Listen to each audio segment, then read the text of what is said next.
नाग पंचमी है बिहान। नाग बाबा का पूजा होला पहले, और ओकरा बाद घर के पूजा होला, ओकरा बाद बहरी के पूजा होला। तो पहले नाग बाबा के बिहान पूजा हो। नाग बाबा के एगो गीत गा देतनी।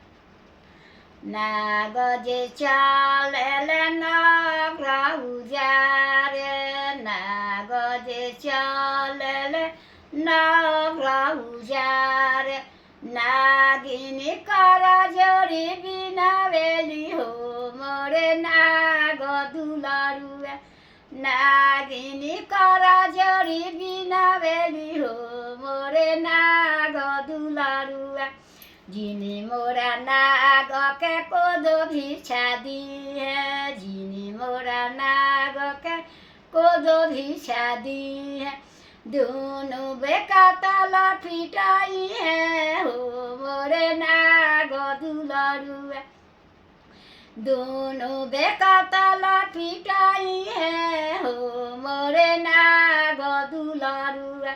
जिने मोरा नाग के चाउर भिक्षा दी है, जिने मोरा नाग के चाउर भिक्षा दी है, लाली लाली बेटा भी आई है हो मोरे नाग दुलारुआ, दोनों बेकाता जोड़ी आई है हो मोरे नाग दुलारुआ।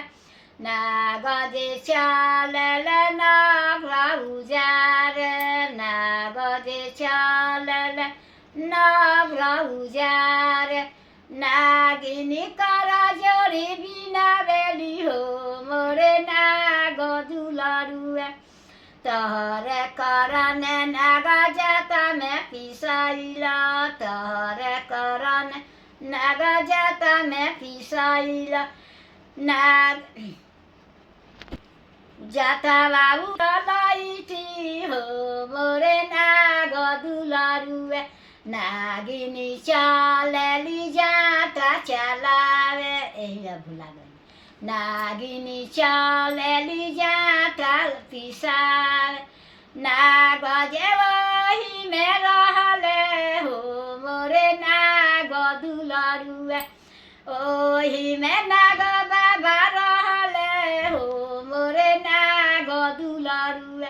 जाहू हम जानती नाग जातावे में बार, जाहू हम जानती नाग जातावे में बार, जातावा उठाए झिकलाइटी हो मोरे नाग दुलारुआ, जातावा बाहर झिकलाइटी हो मोरे नाग दुलारुआ।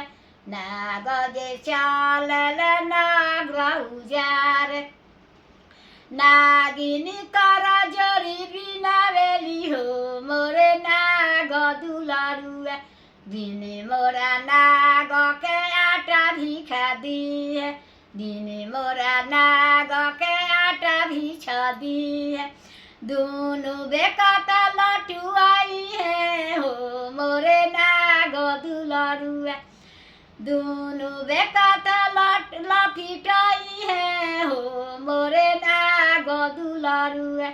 जिने मोरा नाग के चाउर भिक्षा दी है, जिने मोरा नाग के चाउर भिक्षा दी है, दोनों बेकाता लट जाओ जोड़ी आई है हो मोरे नाग दुलारुआ। लाली लाली